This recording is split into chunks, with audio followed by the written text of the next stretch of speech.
Bonjour. Aujourd'hui, une vidéo pour expliquer comment on peut créer un flux sur YouTube et par la même occasion, je vais donner un contenu à ce flux, au flux que je vais prendre comme exemple, puisque je vais vous présenter un entrelac, au sens mathématique du terme, un entrelac qui va répondre à des spécificités connectives particulières.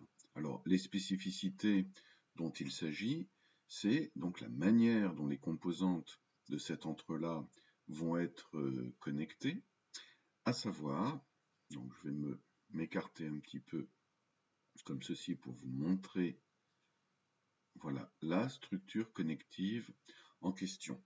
Donc il va s'agir de trois composantes, une composante verte, une composante violette et une composante orange qui vont être connectées de la façon suivante. Vous pouvez voir ici la composante verte et la composante violette vont être connectées ensemble.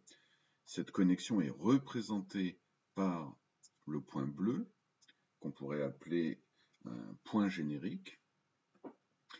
Et la composante orange sera connectée globalement à la composante verte et à la composante violette, mais ne sera pas connectée directement ni à la composante verte ni à la composante violette.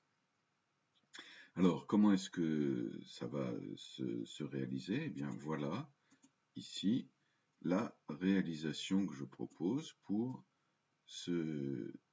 cet entrelac, c'est-à-dire qu'effectivement, ici, vous avez une composante verte et une composante violette qui sont attachées l'une à l'autre, et une composante orange qui n'est pas connectée directement à la composante violette, qui n'est pas connectée directement à la composante verte, mais qui est connectée globalement aux deux. Et pour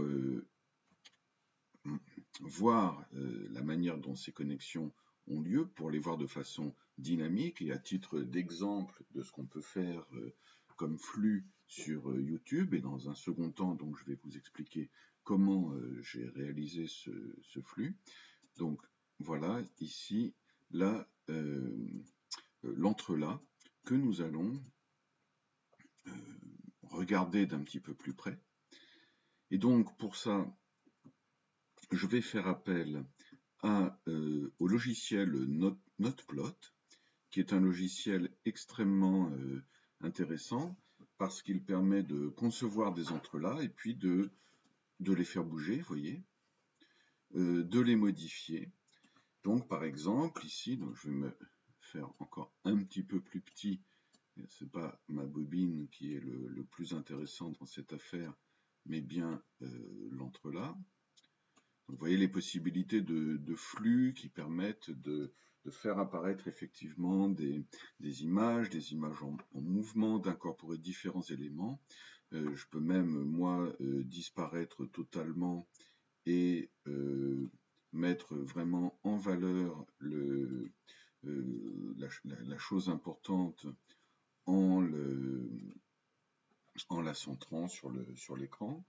Et donc, par exemple, je vais vous montrer comment, mettons par exemple, je ne sais pas, la composante violette, disons la composante orange étant globalement associée à la composante violette et à la composante verte sans être associée ni à l'un ni à l'autre. Si par exemple on défait la composante verte, donc ce que l'on peut faire en coupant cette composante verte quelque part, donc si par exemple on coupe la composante verte quelque part, eh bien la composante orange qui était globalement associée, globalement attachée si vous voulez, à la composante verte et à la composante violette, si on coupe la composante verte, eh bien le fait de défaire la composante verte et la composante violette libère aussi la composante orange, qui n'est plus attachée à rien. Vous voyez ? Bon. Donc, voilà, c'est cet entrelac. Alors, pour ceux qui connaissent le le nœud borroméen, eh bien cet entrelac à 3 composantes n'est pas le nœud borroméen, mais c'est un entrelac qui a des propriétés également intéressantes. Voilà, alors bon, de la même façon, on peut regarder l'effet d'une coupure d'une autre composante. Si par exemple on coupe la composante orange, vous voyez ce qui va se passer si on coupe la composante orange, la composante violette et la composante verte restent attachées l'une à l'autre, et si on coupe la composante violette, eh bien la composante orange et la composante verte vont se détacher.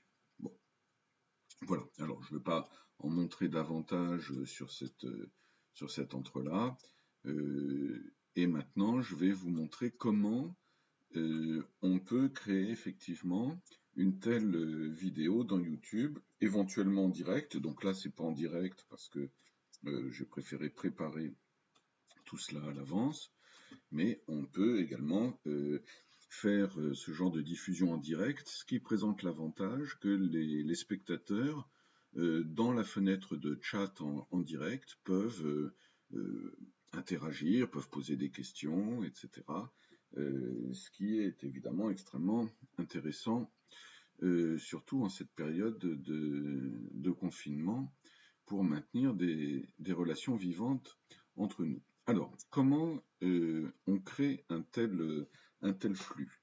Bon, la première chose, c'est que il faut lancer effectivement dans ce qui s'appelle le studio de YouTube, lancer effectivement un flux. Donc, je vais vous montrer ce flux. Là, je vais mettre cette image un petit peu de côté. Moi, voilà, je vais réapparaître ici.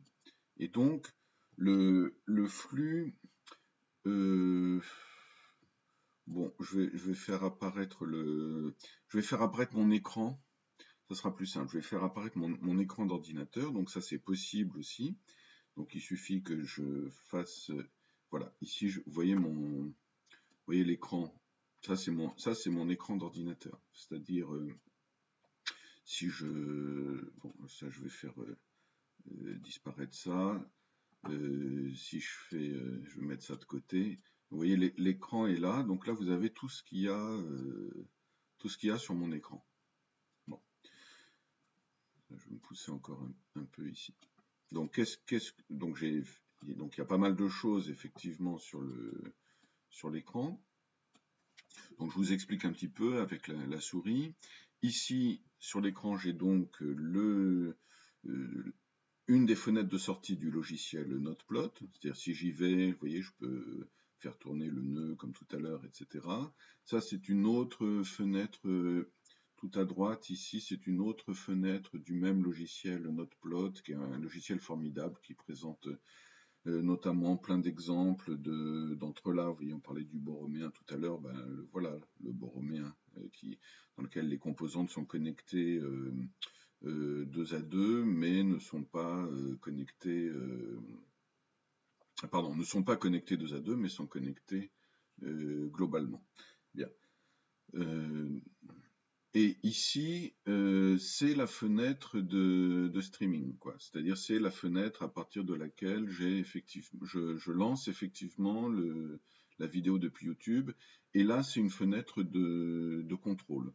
Ici, c'est la sortie sur YouTube. C'est-à-dire que si par exemple je mets le son, pardon, ne sont pas connectés 2 à 2, mais sont connectés globalement. Un petit décalage, vous voyez, il y a un petit décalage. Et ici, c'est la fenêtre de streaming, quoi. C'est-à-dire, c'est la fenêtre à partir de laquelle je lance effectivement la vidéo depuis YouTube. Et là, c'est une fenêtre de contrôle. Ici, c'est la sortie sur YouTube. C'est-à-dire que si par exemple je mets le son, pardon, ne sont pas connectés 2 à 2, mais sont connectés Voilà. Donc un petit Globalement. décalage, vous voyez, Et ici, c'est la fenêtre de streaming, quoi. C'est-à-dire c'est la fenêtre à partir de laquelle je lance effectivement la vidéo depuis YouTube. Et là, c'est une fenêtre de contrôle. Ici, c'est la sortie sur YouTube. Si par exemple je mets le son, donc là, pardon, ne sont pas connectés 2 à 2, mais sont connectés globalement. Et ici, c'est la fenêtre de streaming, quoi. C'est-à-dire c'est la fenêtre à partir de laquelle je lance effectivement la vidéo depuis YouTube. Et là, c'est une fenêtre de contrôle. Ici, c'est la sortie sur YouTube. Si par exemple je mets le son, donc là, pardon, ne sont pas connectés 2 à 2, mais sont connectés globalement. Et ici, c'est la fenêtre de streaming, quoi. C'est-à-dire c'est la fenêtre à partir de laquelle je lance effectivement la vidéo depuis YouTube. Et là, c'est une fenêtre de contrôle. Ici, c'est la sortie sur YouTube. Si par exemple je mets le son, donc là, pardon, ne sont pas connectés 2 à 2, mais sont connectés globalement. Et ici, c'est la fenêtre de streaming, quoi. C'est-à-dire c'est la fenêtre à partir de laquelle je lance effectivement la vidéo depuis YouTube. Et là, c'est une fenêtre de contrôle. Ici, c'est la sortie sur YouTube. Si par exemple je mets le son, donc là, pardon, ne sont pas connectés 2 à 2, mais sont connectés globalement. Enfin, ça donne une idée, quoi.